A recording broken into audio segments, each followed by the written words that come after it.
Hai semua, selamat datang di channel Otaku Anime.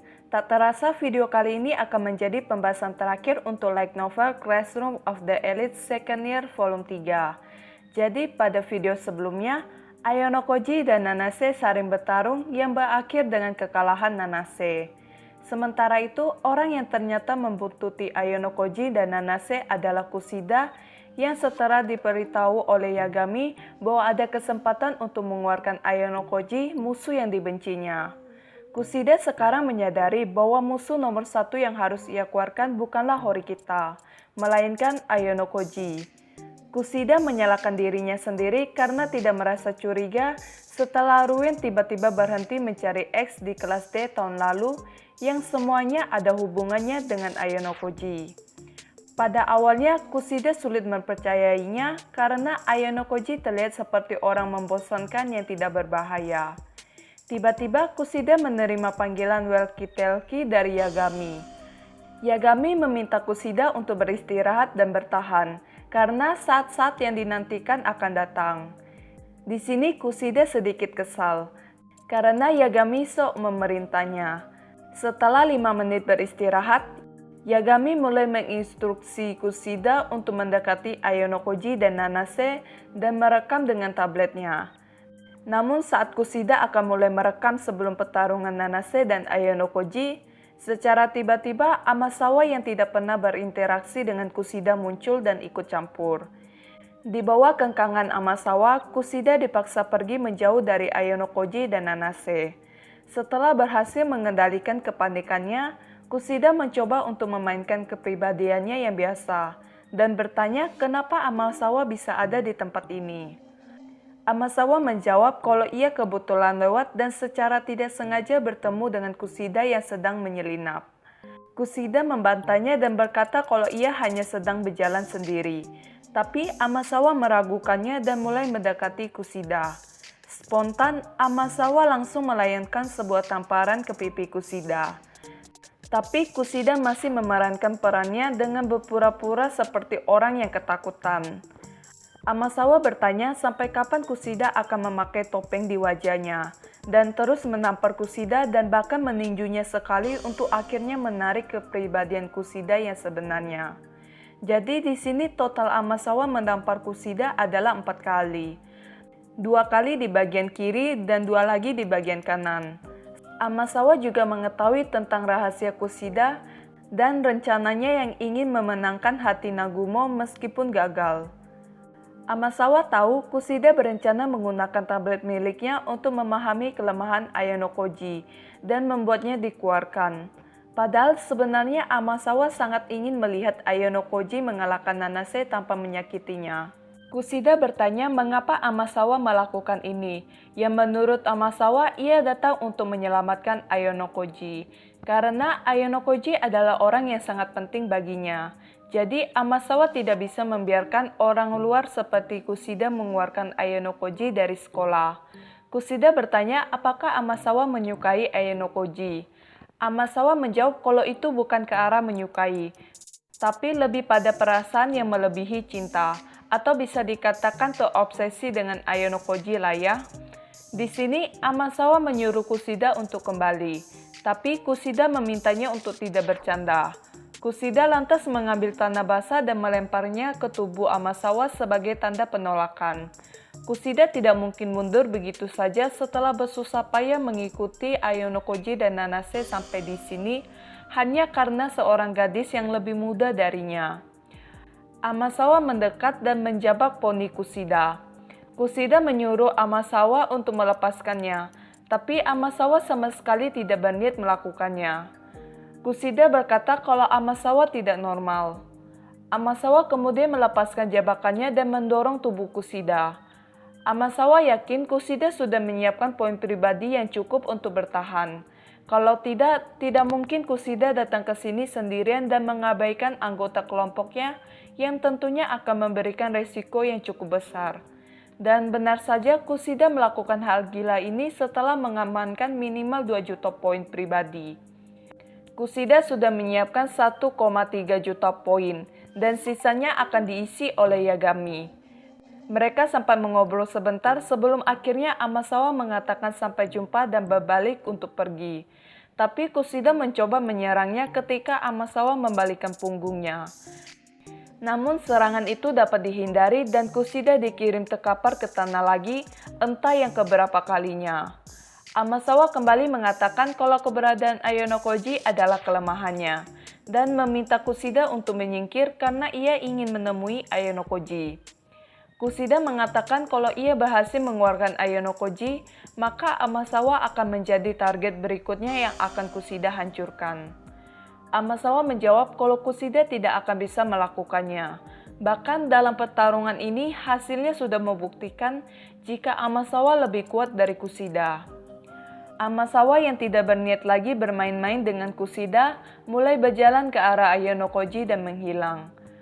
Kushida tidak berusaha untuk mengejarnya, karena jika ia melakukannya sekarang, mungkin Amasawa tidak akan memaafkannya, dan kemungkinan Amasawa akan menyebarkan rahasianya tanpa ragu. Tentunya ini akan menjadi kekalahan total baginya. Kushida bingung apa yang harus ia lakukan, mulai dari Ayanokoji ke Amasawa. Mereka yang mengganggu kehidupan damainya satu demi satu muncul. Kushida mendudukkan dirinya dan memikirkan kembali bagaimana ini semua dimulai. Flashback 2 hari sebelumnya, tepatnya hari kelima ujian di Pulau Tabel Penghuni. Kushida bertemu dengan salah satu kelompok tahun pertama. Bertemu seseorang di pulau ini bukanlah hal yang aneh, tapi karena ini situasinya sedikit berbeda karena pada pertemuan ini sudah direncanakan. Kushida menghampiri siswa tahun pertama tersebut yang ternyata adalah Yagami. Di sini, Yagami menghubungi Kushida dan mengatakan kalau ia sudah membocorkan rahasia masa lalu Kushida setelah diinterogasi oleh siswa tahun pertama lainnya, yaitu Takahashi, Tsubaki, Utomiya, dan Hosen. Sepertinya sejak awal mereka sudah mencurigai hubungan aneh antara Yagami dan Kushida. Dengan begini, jumlah orang yang mengetahui fakta tentang Kushida bertambah 4 orang.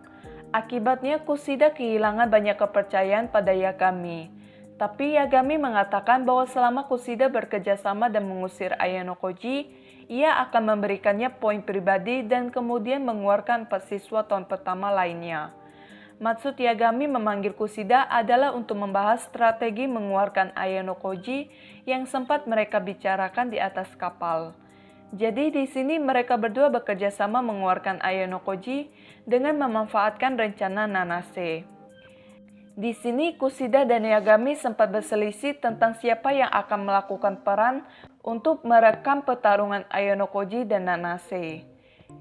Yagami bersikeras kalau yang harus melakukan peran itu adalah Kushida, karena akan sangat mencurigakan jika seorang pria hanya merekam perkelahian tanpa turun tangan untuk menghentikannya. Sementara Kushida hanya bisa berpura-pura terlalu takut untuk campur tangan. Kushida mengatakan ada kemungkinan kelasnya bisa marah karena menjual teman sekelas mereka. Sehingga Yagami mengatakan ia bisa mengirimnya video secara anonim. Di sisi lain, Ichinose secara tidak sengaja tersandung di tepi sungai dan merusak jam tangannya di atas batu. Dengan demikian, fungsi GPS dan beberapa fungsi pemantau kesehatan telah rusak. Tanpa fungsional jam tangan, Ichinose tidak akan bisa mengumpulkan poin, dan karenanya harus kembali ke titik awal untuk menggantinya. Alhasil, kelompok Ichinose tidak bisa melanjutkan area kedua yang baru saja diumumkan.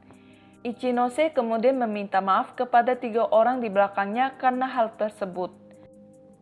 3 kelompok itu adalah anggota dari kelompok Hashimoto. Pada hari kelima ujian, Ichinose dan yang lainnya memenangkan peringkat pertama dalam tugas yang memberikan hadiah peningkatan dalam jumlah anggota, dan berhasil meningkatkan batas atas 3 orang. Jadi keesokan harinya kelompok Ichinose bergabung dengan kelompok Hashimoto. Karena Ichinose tidak dapat melakukan navigasi tanpa jam tangannya, jadi Shibata menawarkan diri untuk menemaninya, sedangkan kelompok Hashimoto akan menunggu di area ketiga nantinya. Selama 2 jam berjalan kaki sampai mereka hampir kembali ke titik awal, Ichinose menyuruh Shibata kembali, karena ia tidak ingin menahannya lebih lama dan memintanya untuk menyusul kelompok Hashimoto. Awalnya, Shibata tidak ingin meninggalkan Ichinose sendirian, karena itu berbahaya. Tapi ketika melihat tekad Ichinose yang tidak ingin menyia-nyiakan satu poin pun atas ketinggalan mereka, akhirnya Shibata membiarkan Ichinose berjalan sendirian menuju titik awal, dan mengingatkannya untuk tidak terlalu memaksakan diri sendiri. Saat Ichinose menuju titik awal melalui hutan, Ichinose mendengar suara Tsukishiro dan wali kelas D tahun pertama Shiba Sensei. Awalnya Ichinose hanya ingin menanyakan arah ke titik awal, tapi berpikir itu menjadi tanggung jawab siswa sendiri karena telah merusak jam tangan mereka. Jadi Ichinose memutuskan untuk tidak mendekati mereka, menyembunyikan dirinya dan malah mengikuti mereka dari belakang. Karena suasana di hutan yang sunyi, jadi suara pembicaraan yang normal bisa terdengar dengan baik. Awalnya Ichinose sama sekali tidak tertarik dengan isi percakapan mereka, karena fokusnya sekarang adalah untuk mengikuti mereka sampai ke titik awal. Tapi situasi berubah ketika mereka menyebutkan Mashima Sensei dan Cepeshira Sensei sebagai sekutu Ayano Koji yang menarik perhatiannya. Ichinose mendengar sedikit tentang percakapan Tsukishiro dan Shibata, tapi karena angin berhembus kencang yang menenggelamkan suara mereka, Ichinose hanya mendengar dua kata kunci, yaitu mengenai pengeluaran Ayano Koji dari sekolah dan weight room. Akhirnya Tsukishiro dan Shibata menyadari kehadiran seseorang yang mengikuti mereka dan berbalik. Dalam kepanikan, Ichinose yang merasa beban ransel di punggungnya cukup mengganggu, lantas mengambil keputusan cepat dengan melemparkan ranselnya ke semak-semak terdekat dan melarikan diri. Tapi Ichinose malah tersandung akar pohon besar dan tertangkap oleh Shiba Sensei. Meskipun Ichinose tidak mendengar semua percakapan mereka, tapi Tsukishiro dan Shiba Sensei memperlakukan Ichinose seolah-olah ia mendengar semuanya. Di sini, Shiba Sensei awalnya ingin menghajar Ichinose sampai pingsan, tapi langsung dihentikan Tsukishiro. Senyuman mematikan Tsukishiro mengintimidasi Ichinose. Lalu Ichinose diancam jika sampai membicarakan masalah ini kepada siapapun, mereka akan membuat sekelompok siswa kelas 2C mundur dari ujian. Setelah mengatakan itu, Tsukishiro pun membiarkan Ichinose untuk pergi.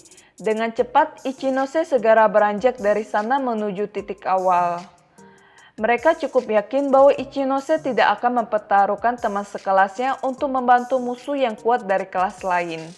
Tsukishiro dan Shiba Sensei kembali melanjutkan pembicaraan mereka. Mereka membicarakan 99% kegagalan Nanase mengeluarkan Ayano Koji. Oleh karena itu, mereka sudah merencanakan strategi lain, yaitu pada hari terakhir penyerangan akan dilakukan oleh Shiba Sensei di area I2. Rencana Tsukishiro yang sebenarnya adalah membuat Ayano Koji mundur dengan cara kekerasan, dan kemudian menculik Ayano Koji menggunakan perahu dan langsung membawanya ke weight room. Dan kita balik lagi ke adegan Ayano Koji dan Nanase. Cuaca di sana sedang hujan deras.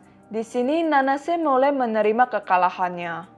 Nanase mengatakan bahwa sejak datang ke sekolah ini, ia menyadari Ayano Koji tidak akan menerima berita apapun dari luar. Nanase mengungkapkan bahwa ia adalah teman masa kecil Matsuo Eiichiro. Pelecehan ayah Ayano Koji menyebabkan Eiichiro pindah sekolah. Tapi setelah pindah, pelecehan tersebut terus berlanjut, sehingga Eiichiro akhirnya harus berhenti sekolah sama sekali dan mendapatkan pekerjaan paruh waktu. Dan ayah Eiichiro akhirnya bunuh diri dengan membakar dirinya sendiri. Pelecehan yang dimaksud di sini tuh seperti menyebarkan reputasi yang buruk. Bagi kalian yang ingin lebih tahu tentang Matsuo dan putranya ini bisa baca di volume 7. Nanase kemudian mengatakan bahwa Eiichiro selalu lebih baik darinya dalam segala hal. Dan bahkan setelah semua yang terjadi, ia menolak untuk menyerah dan terus menampilkan senyuman di wajahnya. Tapi pada tanggal 14 Februari ketika Nanase pergi mengunjungi apartemen Eiichiro, Nanase menemukan kalau Eiichiro sudah menyerah pada hidupnya sendiri. Awalnya Nanase tidak mengetahui apapun mengenai Ayano Koji dan ayahnya.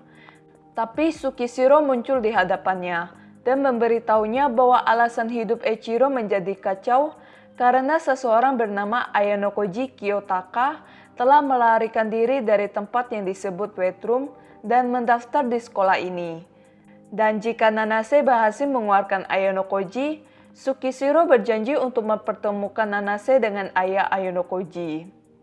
Nanase ingin ayah Ayanokoji menundukkan kepalanya di hadapan Eiichiro yang tentunya hal itu tidak mungkin akan dilakukan oleh ayah Ayanokoji. Di sini Nanase bukan anak wet room, karena ia sama sekali tidak tahu tentang wet room itu sendiri. Nanase mengerti bahwa Ayanokoji tidak melakukan kesalahan apapun, tapi ia hanya ingin melampiaskan amarahnya kepada seseorang. Nanase kemudian meminta maaf dan mengatakan bahwa yang paling bisa ia lakukan adalah keluar dari sekolah, karena gagal melakukan apa yang harus ia lakukan. Ayanokoji mengatakan kalau ia berada di sekolah ini adalah satu-satunya perlawanan yang bisa Ayanokoji bentuk untuk melawan ayahnya. Ayanokoji mengatakan jika Nanase ingin menghormati ingatan Matsuo Eiichiro, hal terbaik yang bisa Nanase lakukan adalah bekerja sama untuk membantunya tetap di sekolah ini. Karena Matsuo telah melanggar perintah untuk mengizinkannya mendaftar. Di sini Nanase menjabat tangan Ayanokoji dan berjanji untuk membantunya. Secara mental, Ayanokoji sudah mengukur kegunaan Nanase sebagai alatnya. Dan volume ini diakhiri dengan sebuah ilustrasi yang menampilkan seseorang di belakang mereka yang sedang memegang sebuah balok kayu. Menurut kalian, siapakah orang tersebut? Kalau menurut Mimin sih, itu adalah Amasawa. Karena setelah menangani Kushida, Amasawa berniat menemui Ayanokoji pada saat itu. Dan ada kemungkinan Amasawa bakalan memukul Ayanokoji, atau juga memukul Nanase untuk membungkamnya supaya tidak mengetahui lebih lanjut tentang wet room. Sekali lagi, ini hanya pendapat dari Mimin sendiri.